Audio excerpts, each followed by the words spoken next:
Hi, everyone. I'm Steve Koepp, co-founder of From Day One, our forum on corporate values. Welcome to today's webinar. We're excited about the topic, which will be looking at quantifying and maximizing the impact of corporate social responsibility programs. Before we get started, I want to share something special we have for today's attendees. One of our monthly virtual conferences is coming up on Wednesday, December 15th, and it's titled The Future of Work in an Era of Rapid Change. It's going to be particularly valuable for employers who are anticipating the continued transformation of work and looking to get ahead of the curve.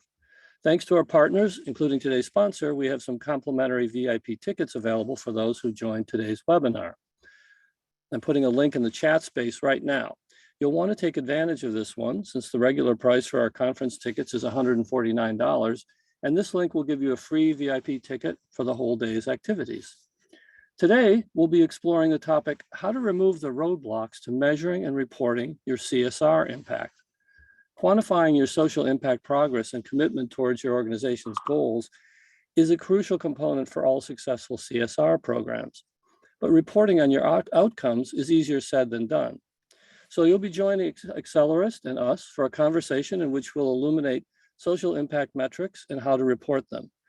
We'll provide insight into how CSR professionals feel about reporting, their challenges that they face, and we'll talk through some strategies for how you might be able to overcome some of these common roadblocks.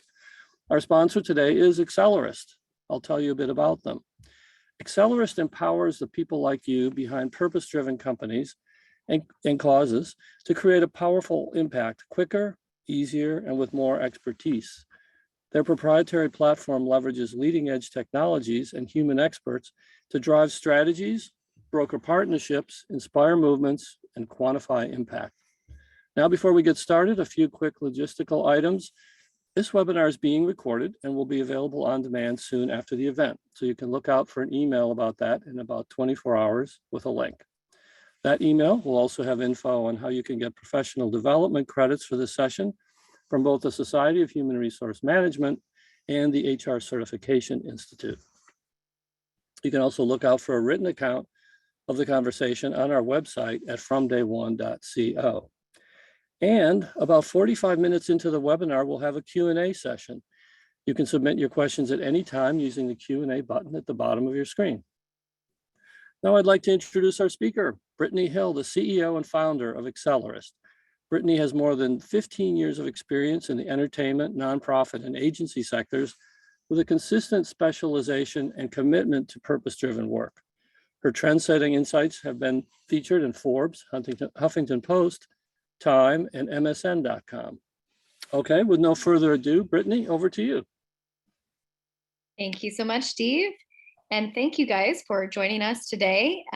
Whenever I believe I can now share my screen. We are excited to be here to talk about kind of the state of CSR and impact reporting. It is a question that we are perpetually asked about since this is something that we do live and breathe every day. And so we actually recently conducted a survey alongside and with the support of From Day One to go straight to the source and really understand a state of the union when it comes to other corporate social responsibility executives, what kinds of investments you're making in impact reporting, how you actually approach impact reporting, how much time does it take, what are the barriers, what are the roadblocks. And so this is the first release of the outcomes and results from that survey. So we're excited to share that with you today, as well as some best practices, other insights and examples of overall impact reporting, both internally and externally. And so before we get started, I know that Steve did mention that I am Brittany. I'm the CEO here at Accelerist. You can find me on Twitter, on LinkedIn. Please shoot me a note, say hello, connect with me. I love talking social impact, love talking impact measurement, reporting, all the fun things that we get to do as a privilege within our work.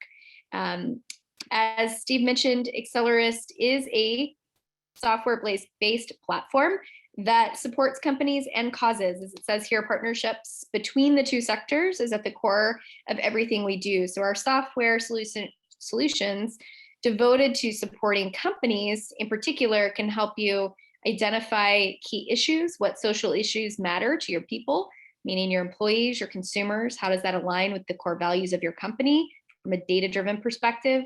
We can help you find and vet net new nonprofit partnerships. Of course, diversify the way that you're raising money for social causes, whether that's through point of sale fundraising solutions, employee-based fundraising solutions. And then the topic of today, we do have solutions devoted to measurement, not only the tracking and measurement of your investments, but of course, making reporting easier.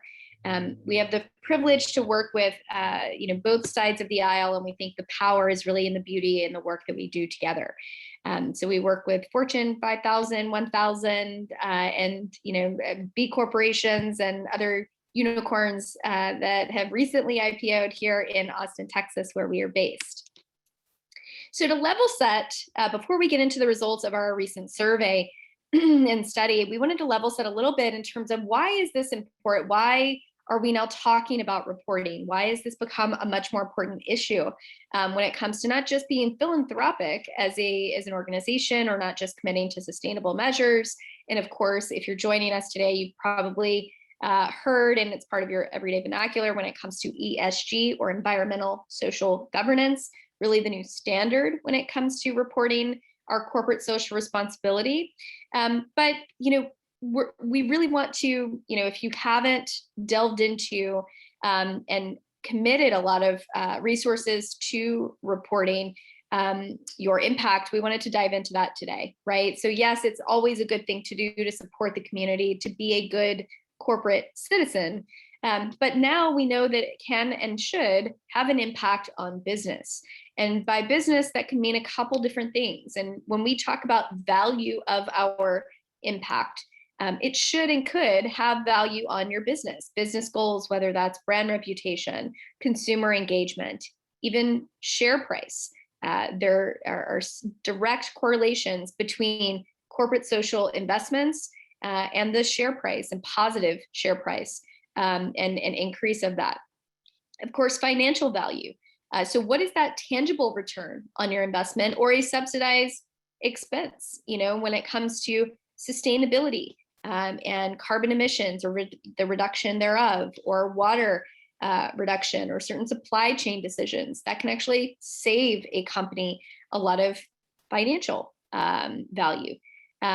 When it comes to constituent value, there's a huge monetary value, not only in consumer loyalty, that's the obvious one, but as we all know, and we'll hear more in the next event from day one, about the future of work and how influential employees in the workforce have become on not only the company, but on a company's corporate social responsibility commitments. And so their loyalty, the lower attrition that is a correlation or result of your CSR commitments, and their greater affinity is certainly of huge value to the company overall, to reduce turnover, keep employees happy, productivity increases, so on and so forth. And then of course we have our societal value, right?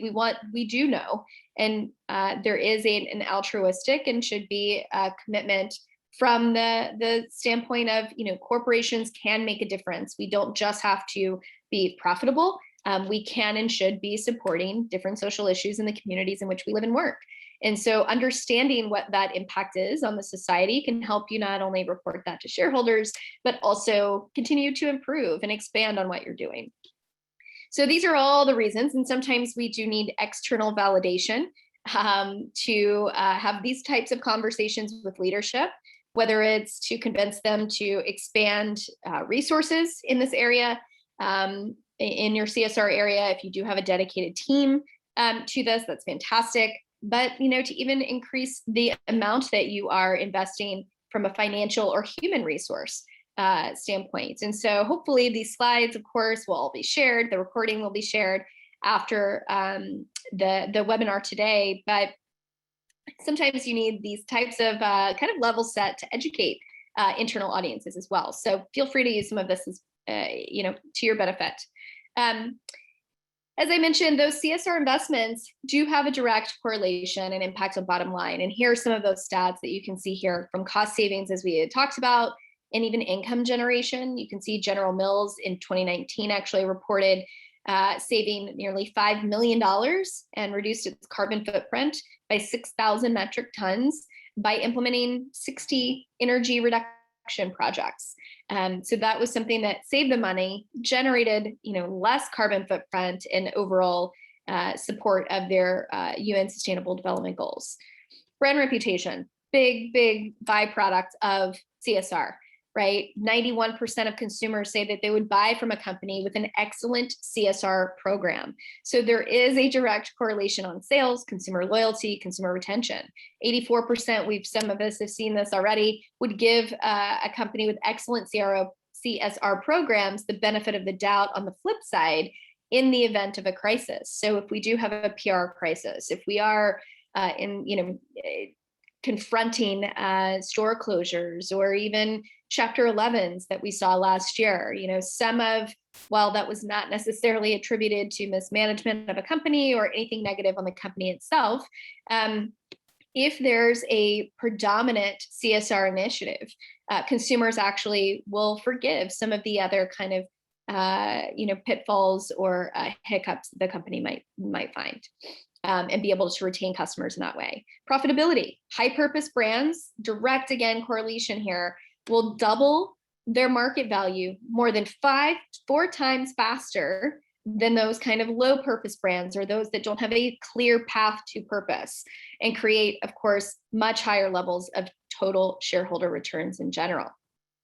Even more so than this, and anecdotally, we've heard a lot of shareholders, if you are a public company, actually reducing the expectations, the revenue threshold expectations of a company in their quarterly earnings reports, if indeed they are surpassing their CSR and ESG goals. And so they're kind of reducing those expectations if, from profitability standpoints, if you are making a bigger difference in the community and can measure it and talk about it in a quantifiable way. So huge incentive to measure, report, and do that frequently. So we'll get into some additional best practices here a little bit later, but we wanted to share with you some of those results on, what are our peers, what is our community, how are we approaching reporting and collection when it comes to CSR data. So nearly 2/3 of participants actually report. In this study, by the way, we have a full report that you will also receive following the webinar today. It does have methodology in there, but essentially we surveyed over 500 different corporate social responsibility leaders, either direct executives that focus on that space or those who are responsible for it. And these are the results from that survey, and that was conducted over the past 60 days. So 66% of participants report on their social impact and CSR goals quarterly. So this is something that we found really interesting. We typically see annual reports, annual sustainability reports, CSR impact reports, and that we hear, and those are published publicly. But whether it's internal reporting or even external reporting, nearly 2/3, majority is doing this quarterly. So to support that, one of the roadblocks that we hear sometimes is cross-departmental collaboration in creating this reporting and implementing reporting standards. And so, that is something that we've heard a lot of companies actually create committees cross-departmentally, inviting other departments in to join in those efforts, whether it's from marketing, from sales, from product design, of course, supply chain, executive leadership, and having that champion and sponsor across the board makes this process a lot easier. Auditing, your data collection. Are we reporting on the appropriate metrics that are going to matter the most? And we'll share what some of those are from our perspective and the industry's perspective, if you're still a little fuzzy on what those are or what might be meaningful for you that for your company that you might be missing. Reporting tools, do you have efficient processes in place? So whether that's collection, simple surveys, that you can issue cross-departmentally to collect that data easier, or if that's full-on software system, if you are able to invest in that, what are some of those efficiencies that you can put into place? Proactively meeting, so having a quarterly, bi-monthly meeting with leadership or some of those champions cross-departmentally to make sure that the goals are set and clear for everyone in terms of measurement. We can't report on something and actually make sound strategic decisions moving forward if we don't really know if the needle is moving, in the work that we've already done. So what is the cadence? What are the goals? What are the reporting standards? What are the standard operating procedures that you want your company to have, or that is appropriate cross-departmentally? Setting that together and holding everyone accountable is critical. Moving on average, we know that this takes a lot of time, reporting and data collection. Sometimes that's a barrier. Sometimes that's a roadblock, is the sheer anticipation of the amount of time that this is going to take. And so we really wanted to know, well, how much time is it taking everybody?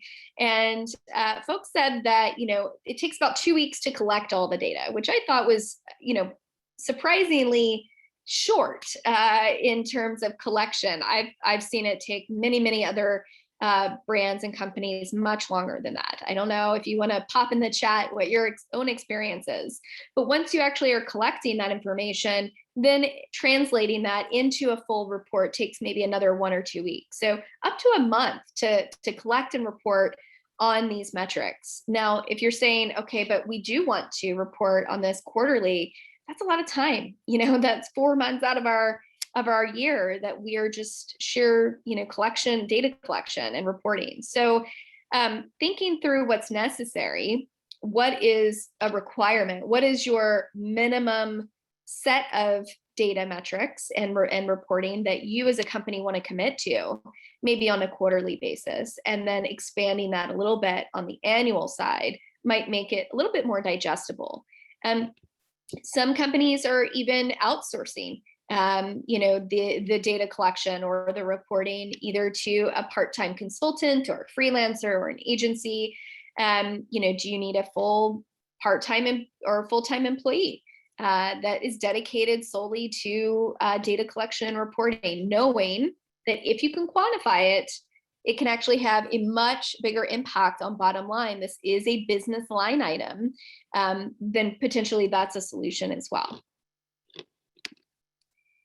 When it comes to the different departments, we talk about cross-departmental collaboration and how critical it is.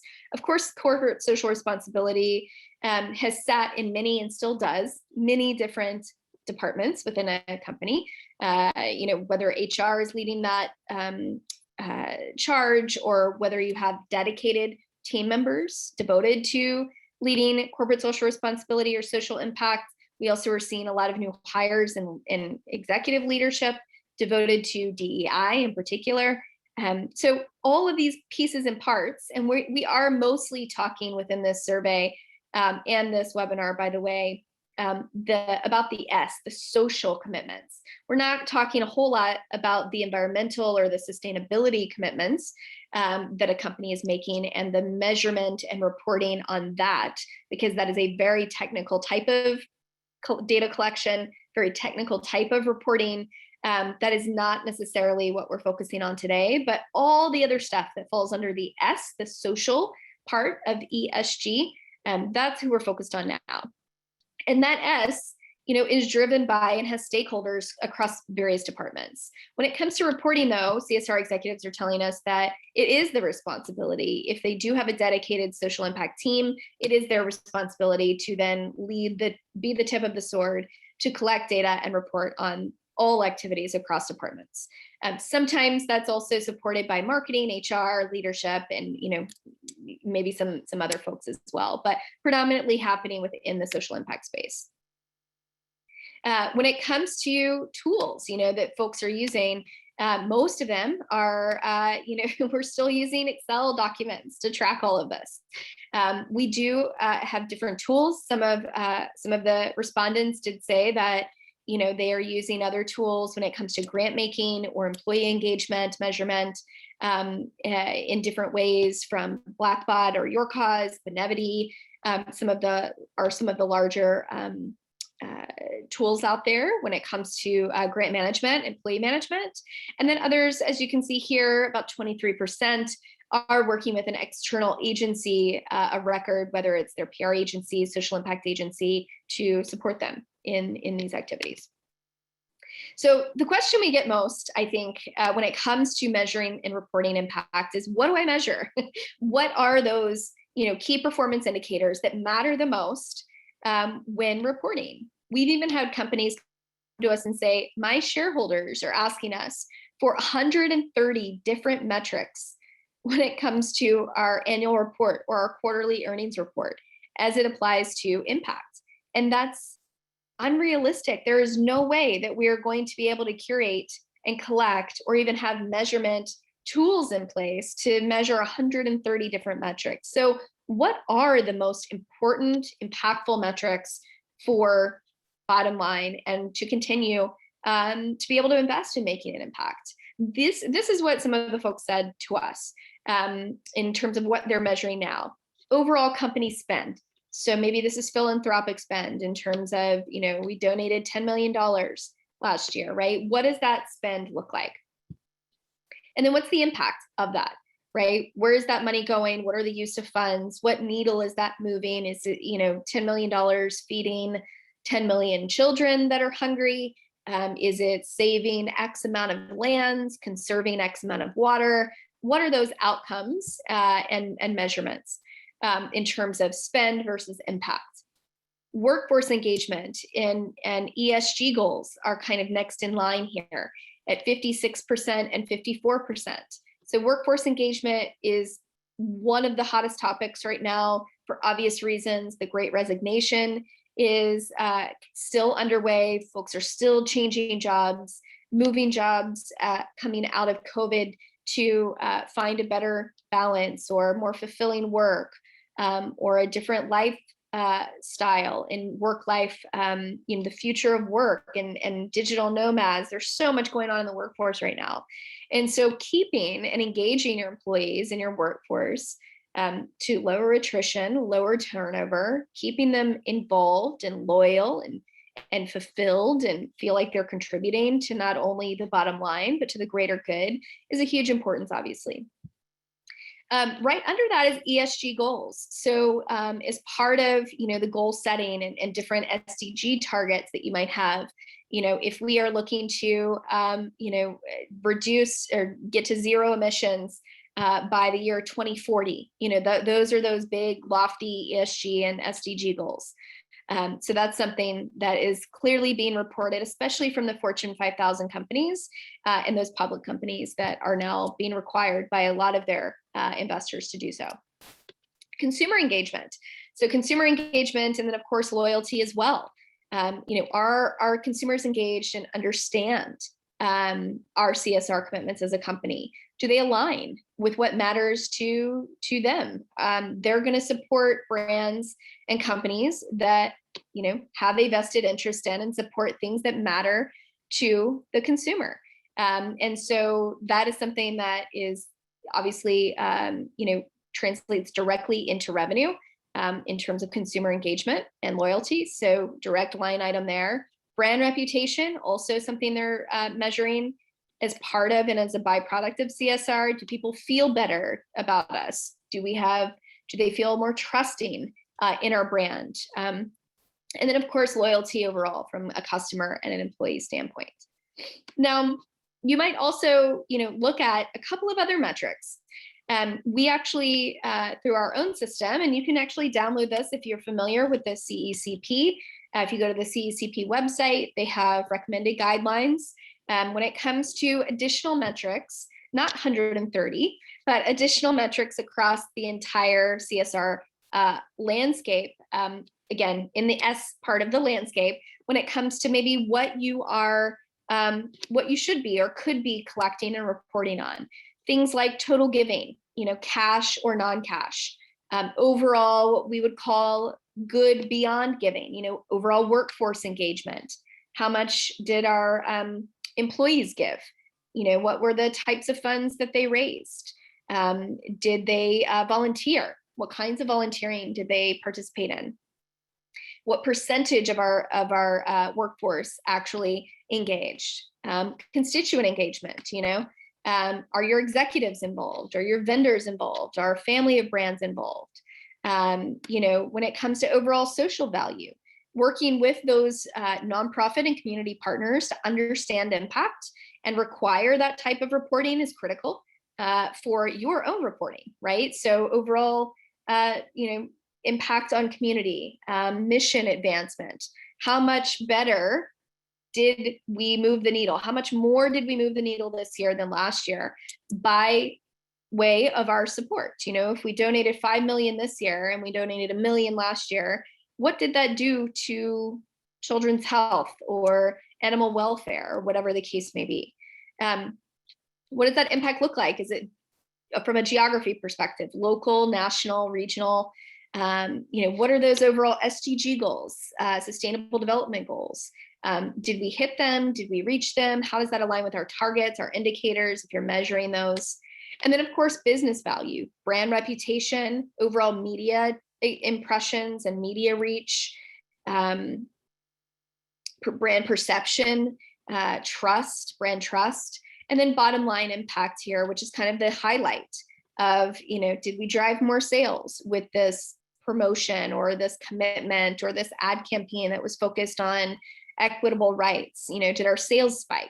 Did we save any money, by mitigating additional risks or contributing to a bottom line underwriting, line item that we typically have and budget for? Did we increase customer loyalty? Did we increase employee loyalty? What did that look like in terms of a potential consumer value? Did we save money in terms of lowering our turnover? So there are various ways to capture this data, whether it's through qualitative surveys of consumers on an annual basis or of your employees on a quarterly or annual basis, pre and post survey, right? So at the beginning of the year, how do consumers feel about your brand? How do employees feel about your brand and your CSR commitments? And then maybe after that, did that change? Is there a delta there where you're increasing, hopefully, that loyalty score? And what does that translate into dollars? So a little bit of attention, I think, in terms of improving maybe your protocols, your standard operating procedures, and formalizing maybe some of the activities you're already doing can go a long way when it comes to overall impact at the tail end. When it comes to reporting, a lot of us forget to go beyond the report. So reporting and collection is only half that story, but then sharing the results is a huge component of building that trust, building loyalty. And so we asked our executives, are you sharing results, and who are you sharing them with? The majority of us said leadership. Okay, we're sharing that internally with either leadership or our workforce, our employees and other folks that are working with us. Partners, so meaning they're nonprofit and community partners, so they're actually sharing that information back to them. Shareholders, so they're investors if they are a public company. They're sharing that, of course, through ESG reporting. And I personally was really disappointed in the fact that only 25% of executives say that they're sharing their CSR success and their impact with consumers and customers. This is a huge missed opportunity in terms of storytelling, in terms of building customer loyalty and trust. If that's a metric that they are measuring and holding themselves accountable for that has a direct correlation to bottom line impact, why are we not telling that story more? You guys are making, as an overall company and industry, corporations are making such huge strides when it comes to impact on community. We've got to be able to tell that story, publish that to customers, do that in a digestible way. It doesn't just mean issuing an annual impact report, but weaving that into, marketing and ad campaigns. We've seen a lot of, Super Bowl is on the mind, I think, coming up in a couple of months. And we've seen ad spends at the Super Bowl become more cause focused. So working again, across the aisle, how do we leverage the impact that we're making on the community to improve customer loyalty and retention, and even acquisition, and telling them what impact, especially if we're asking them to get involved, what impact did you help us make? Super critical. So when it comes to roadblocks, all of this sounds great of, okay, I get it. We need to, collect data, collect more data, maybe if we're doing some of that, but not all. Maybe we need to, improve the way that we're reporting our metrics and how we're sharing that, but there's a lot standing in the way. And so we wanted to really understand what are the biggest roadblocks and pitfalls to creating a higher level, a higher standard when it comes to CSR reporting. And so one of the things is that leadership isn't necessarily playing a huge part. The majority is 65% says that leadership is playing a big role when it comes to championing reporting, holding the company accountable for that reporting, maybe even involved in delivering that reporting, of course, when it comes to shareholder meetings. But another 36%, over a third of companies say that they're not really involved, or maybe they're just a little bit involved. So this is something that, again, to encourage CSR, to elevate CSR from, a department that sits kind of in the corner, or that used to truly a company-wide statement, declaration, of purpose. And if you're going to come out as a purpose-driven brand, or talk about that or leverage that to your benefit as a company, you have to couple that with then reporting and measurement on the back end. We can't just talk the talk. We've got to kind of put our money or impact where our mouth is a little bit. There are also some other roadblocks. So, the majority of executives say they feel like they have a good reporting system in place. I'd love to hear in the chat box from you guys if you feel like, yeah, we're killing it with reporting, and we can always improve, but we're doing a good job, or no, I really am not one of those 71%. I don't feel like we're doing a good job, or have a good reporting system, the workflows and the systems in place. But some of the others, while they feel like there's a good system in place, there are other challenges across the board. Nearly half of executives say they don't have enough manpower or woman power when it comes to support of reporting and data collection. So yeah, we do it and we have a system in place, but it's a lot of work and we don't have the bandwidth to do it the way in which we need to. And then the other is we don't have the right tools. We're still using the Excel spreadsheets. How can we leverage different tools, whether they're free or systems that we create or tools that we create ourselves, or other software platforms? How can we make tech really work for us and expand bandwidth when it comes to CSR reporting? 35% actually said they don't have an official CSR team. So nobody's really leading this charge. Nobody's the tip of the sword. And then, another 30, as we saw on the slide before, really don't have a champion in leadership. And that's one of their roadblocks is, it's hard to turn a ship if it's not really being driven from the top. So again, using, I think one of the best ways, and I get asked this question across the board, whether it's from nonprofit organizations or corporations, how do I convince leadership that this is something they need to pay attention to? And I think the best way ever to convince leadership to do anything, whether it's more resources or listen or make change, is selfishly, I think, through data. Here's the impact that it can have on bottom line. Here is why it matters to you. Here's why it matters to every department in this company. And we have to do it now, or it's a cost to us not to. It's actually going to start costing us money, costing us employees, costing us customers if we don't pay attention to this and formalize our approach right now. So we've kind of summed all of that up just from a kind of snapshot perspective. If you guys are taking these slides and hopefully using them in a lot of different ways or want to reference back, this is just a good snapshot of, frequency of reporting, how much time it takes, the tools that folks are using, target KPIs, and some of the challenges that we're facing. So moving forward, what's ahead? Where do we go from here? We actually found it really interesting that nearly 80% of respondents shared that their companies place a lot of importance already on impact reporting, which was fantastic. And even more so, those 80% or 80% as well also plan to invest more in more resources when it comes to social impact collection and reporting than they did last year. So as we look into 2022, folks are carving out budgets to support this area of CSR, not necessarily in terms of just giving away or being philanthropic or supporting your efforts, but really supporting the business of CSR, which is the management of it, the reporting of it, so that we, again, can make better, more strategic decisions, impact more, and meet those business goals at the same time.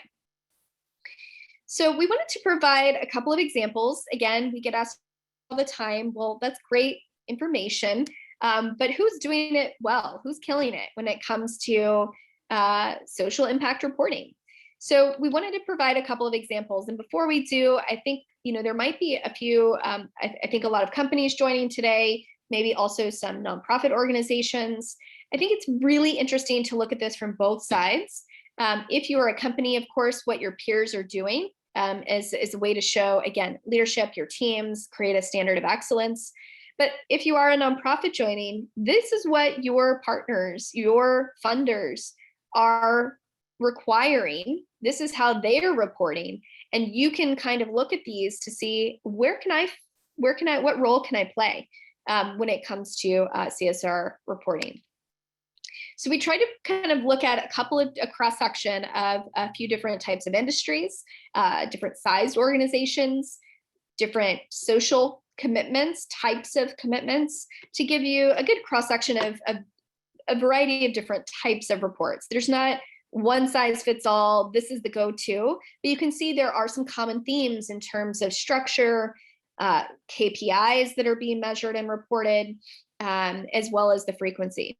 So CVS Health, the company is focusing on a big, bold 2030 goals. And their charge is that they ensure that they can make the world a healthier place over the next 10 years. So they have a finite amount of time over the next 10 years from 2020 to 2030. We want to make the world a healthier place, and they have specific KPIs to do that. Abbott is actually narrowing its focus and focusing its efforts, which we've seen as a trend pre and post COVID, of companies really focusing in on 2 or 3 key areas to focus their efforts in, so that they can make a bigger impact potentially on those efforts. And on the short and long term, they're focused on sustainability and diversity and inclusion. PepsiCo has always been one of my favorite social impact reports to look to. They do intense sustainable development, SDG and ESG reporting and alignment. Whatever agency or whoever's doing the reporting is amazing. Check it out. Subaru has been a long time CSR champion, big player in the space. They have a collective global commitment, and some of these are global brands, obviously, most of them are, to CSR and ESG, and they outline in a very specific way. And then Kendra Scott is kind of a more mid-sized retail brand, right? And they are less sustainability focused, much more philanthropic focused, and that's also a great example. So we'll dive into some of these. Again, these are hot links, so you can, in the slides, when you receive them, you can actually see the samples of the reports themselves. But you can see here CVS, this is their 13th annual CSR report that came out in 2020, announcing this transformation and transforming health by 2030, focused on healthy people, healthy business, healthy community, and healthy planet, which is how they kind of wrap it all together. Abbott is really going for the long haul. And when you start to think about reporting, there are short and long-term goals.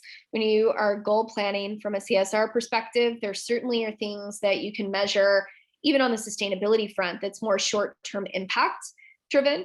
And those could be specific projects, whether it's a cleanup project or certain supply chain products even, but on the social side, health and wellness of employees certainly is more of a kind of long-term goal that's hard to measure every year, although you could, but really we're looking for, significant change and that takes, a 5-year, 10-year kind of plan.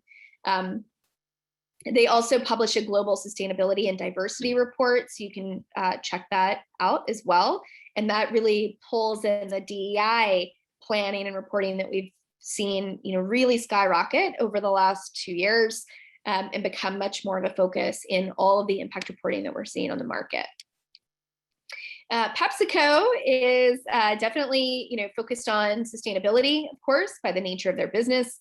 You can see in their report, they focus on water consumption, climate change, forestry, but then also human rights.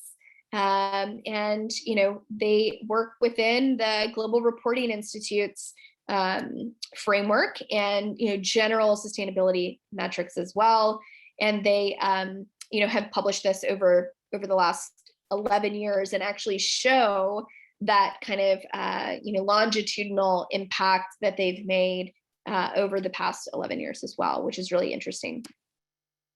Subaru, again, they have 2 different reports. So they kind of break theirs out from a sustainability perspective and then an overall corporate social responsibility. And so one thing that they focus on, they have 6 priority CSR areas and ESG goals. And then, if you check out, they have a portal. So if you check out that portal, they also, involve leadership here. So this is where the C-suite starts to become involved. And this is a great example where Subaru's annual report starts with an introduction and an affirmation of their commitment from the president and CEO to CSR. So that's a great, again, leading from the top and making sure that all other departments are aligned. In 2002, Kendra Scott, might be a brand that you may know of. They're one of our favorite friends here in Austin. And they are obviously a global brand and have been very philanthropic for decades now. They say they're focused on fashion, of course, family, and philanthropy.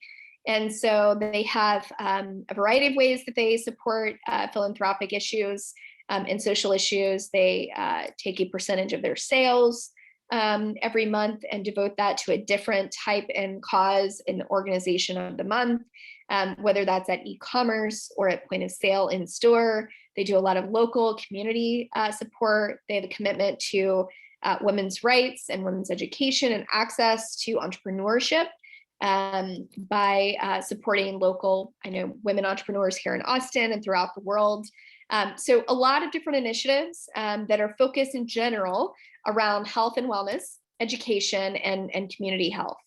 And so they, do also publish a report that communicates the advancements that philanthropy has made on various areas. So a few examples for you. I know we want to get to some Q&A. I see that we have a lot coming in to the session here. But I do, again, we know this is hard. We know it takes a lot of time. We live and breathe this every day, and it's why we created our module devoted to partnership tracking. So again, tracking the partnerships between a company and a nonprofit as it's happening in the marketplace, valuing the traction that has, not only on the community, total giving, workforce engagement, consumer engagement, and then of course the act of reporting. So if you are looking for a solution, if you're interested in hearing more about that, of course we can talk offline, but we do want you to know it's out there.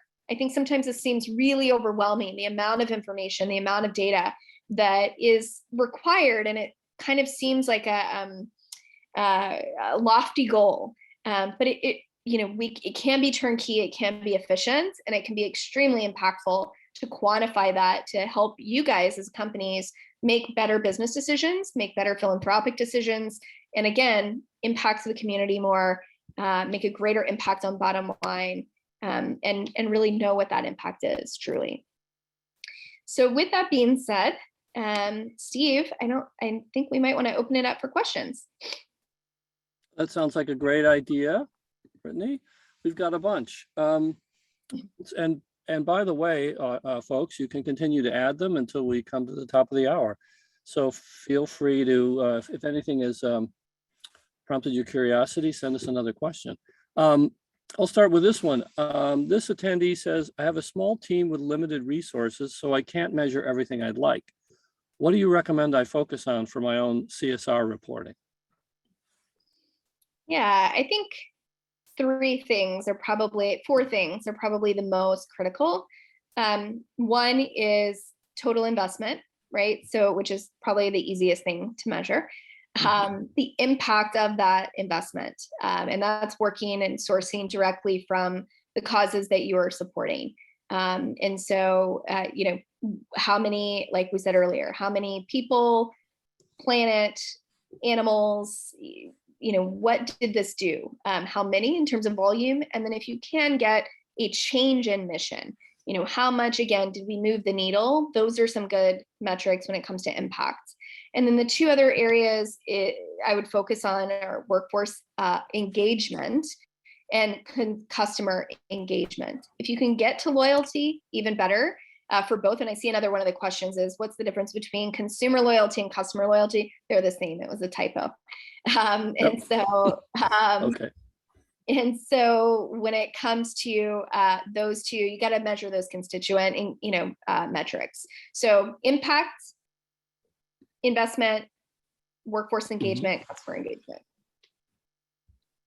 Great. And thank you for anticipating that other one. So another question from an attendee, how do I get leadership to invest in more measurement tools? Yeah, this is the hard one. Like I said, I think data speaks volumes. I think educating, we've had a lot of companies actually host an educational kind of CSR trends session with leadership and cross-departmental to say, here's what's happening in our world of CSR. Here's the impact that it's having for other brands. Here's how others are, social proofing is always a great tactic as well, right? Here are how other brands, other companies in our space of our size are measuring their impact and the impact that that has on their bottom line. And doing a cost benefit analysis, right? If we can spend a little bit and invest a little bit more in measurement tools, that could, exponentially help us give more and really truly understand the impact that it has on bottom line, which could be exponential as well. So cost benefit is always good too. One thing that's kind of related to this, and it came up when I was watching the presentation, is it seems like leadership buy-in or investment, not just money, but emotional and time. How does a CSR leader get leadership kind of on board that way emotionally? A great way is to involve them in the work. So I know that, a lot of organizations, a lot of nonprofit organizations have opportunities for executive volunteerism, skills-based volunteering, showing up, whether it's virtual or in person, and seeing the work firsthand. I think also sitting on there are a lot of CEO councils on a local level, through chambers of commerce. I know we have one here in Austin, the Chief Executive Council or Corporate Executive Council, that is solely devoted to, and it's curated by different leaders and CEOs within our own area, geographic area. So it doesn't have to be at this national lofty level, but encouraging them to get involved in those, to hear from peers, work with peers, because I find it, I think, less likely these days that you see a C-suite that says, no, this doesn't matter. We don't need to be purpose-driven. We don't need to be a good company while also making a profit. I think people get that now. It's just, involving them a little bit more in the outcomes so that they understand the investment, both time, to your point, emotional, financial, that's required to really make that happen. Here's one from an audience member named Carrie Ratcliffe. who asks, given the many promises to focus on racial equity as part of institutional and corporate change as a result of the racial equity protests following the murders, plural, in 2019, what have you seen as specific, meaningful changes or accountability structures in CSR that you can evaluate as impactful? And can you point to any particular organization that stepped into its promises fully? Ooh, that last one is a big question. Back to that in a second. We've seen a couple things. So I think meaningful changes, board structure is a big one that we've seen in terms of racial and gender equity. And so we've seen a lot of companies instituting additional board seats or changing of board seats to support more diverse workforces, boards. I think recruitment, so different recruitment sources. So we hear a lot of HR executives talk about filling the funnel. We can't hire in a more diverse way if the beginning of the funnel, if our recruitment sources are not more diverse, right? So looking for those different sources as well and having that measured in a certain way. I would also say from a philanthropic investment standpoint, we've also seen a lot of companies investing in, instead of just in entrepreneurship, they're investing in, let's say, Black entrepreneurs or, Black owned businesses, or we've even worked with some vendors on our end, folks that actually are our own customers that have a requirement now that they are considering on a different level with different needs, women-owned businesses, Black-owned businesses as vendors of their company or nonprofit organization. So I think those are some really specific, tangible changes that we've seen. How you communicate that, how you measure that, and report on that is probably at this point more qualitative than quantitative, but certainly impactful. To the last point on the I forget the actual way that you framed it, but the impact or how they actually fulfilled their promises. Any particular organization. And I noticed the slide you had about Abbott mentioned their DEI initiatives, for example. Yeah, that's a great one to take a look at and a great example of fulfilling their obligations. There is a huge gap, though, from a lot of the money that was pledged to DEI efforts last year and the year prior, and the money that has actually been allocated. So there's a lot that was pledged that has not yet been allocated. And so to me, that means they haven't found the right opportunity. I'm choosing to be altruistic and hopeful in that scenario. So I think that comes down to the onus is on the nonprofit organizations and the institutions out there to go capture that money, go say, hey, you pledged this. Here's a specific way that you can allocate these funds, and have really good tangible evidence on the change that they can make with that money. We've got a few minutes left. Here's one from Kathy Notterdam, who asks, how would you integrate social credit in CSR approach, or where do we start? I'm wondering what that term social credit might mean do you have a sense? Is that like awareness? You're getting recognition for what you're doing, or is the term apply to something else? I'm not sure actually what social credit in the CSR approach. I think maybe recognition is how I would term it. I think in terms of recognition and reputation from a brand, I think it comes down to authentic storytelling. And then holding, I think, yourself accountable to report on what you have done, right? So to get that credit, to say, thank you for consumers and employee support. We've been able to, accomplish X this year. And that goes a long way when it comes to that social credit, social proofing, storytelling, brand reputation. I think social is the probably easiest way to start, to your point on getting that social credit. But yeah, I think it's just tell the story. I think one of the most inventive ways I saw was Delta Airlines, which is very involved with Habitat for Humanity, had a video about their employees building homes and their deep involvement with that nonprofit as part of the safety announcement video at the beginning of the flight. So you're kind of a captive audience, but it's adds a little more something of interest at the beginning of your journey.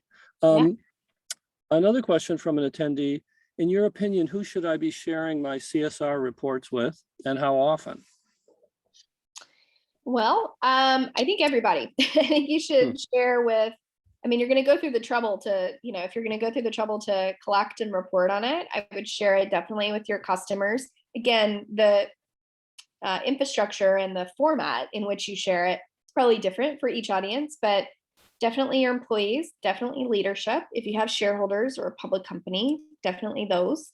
Or if you're not a public company, if you have investors, I mean, we even work with VC firms, right, that have a whole host of portfolio companies and startups that are growing, that are either asking for this or actually held to a higher standard by their LPs. So share it with your investors and, of course, your customers. Again, how you do that might be a little different, but share it with all.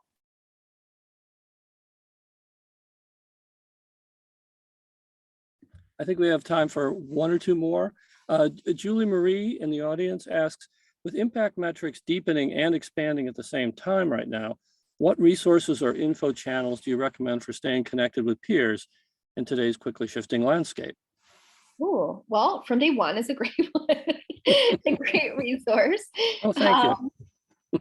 Yeah, I think, we also are members of Engage for Good, which is a great channel that focuses on, they have both nonprofit members and corporate members. It's a great forum. There are a lot of LinkedIn groups associated with various trade organizations. Sustainable Brands is also a great organization, trade org, that has expanded beyond just, I think, sustainability, traditional sustainability, and more into the overall CSR ESG landscape, that has a great community. And then, there was one more, but I'll try to think of it. I'll come back. Okay. Yeah.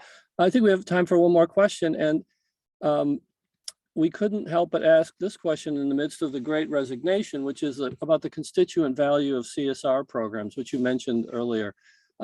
Could you tell us a little more about the effect of a really relevant and engaging CSR program on the effect on employees and prospective hires? Well, I think if anyone is hiring right now, if anyone's been hiring over the last few years, I know in every interview I have, I'm asked, what do you stand for as a company? And so I think anecdotally, that's certainly impactful. Employees are making their decisions. I think there are a bunch of stats out there of employees are first and foremost making their decisions about where to work based on what that company stands for and if they align with their own values. It's really important. It's not just what's the job, what does my work-life balance look like, but what do you stand for and how can I get involved? And does that also matter to me? And so that's a huge shift. When it comes to the actual intrinsic value, I think, if you are able to measure the turnover rate or your, ability to save turnover in terms of loyalty, there are specific algorithms that we have others use as well. If you're familiar with Double the Donation, they have some great stats on this, matching gift programs and things like that, that actually help you quantify what, if we've saved one employee or if we reduced our turnover rate by 1% this year, we've saved, X amount of millions of dollars. I think turnover is costing, I don't know, I forget the exact, number, but it's in the billions, the US companies every year. And so if you can save a little, you can equate that based on the average employee, salary for the year at that company and so on and so forth. So you can extrapolate it. Indeed, the cost of recruiting, marketing, training, getting people up to speed, it's quite an investment. And if this could have an impact on that, seems like that's substantial at a time like this. That's all the time we have. And so thank you, Brittany. It was really a valuable presentation. From just absorbing this presentation, it really represents a step ahead in the effectiveness and sophistication of CSR efforts and what they can do. So thank you again to our sponsor, Accelerist, and to all of you for participating today.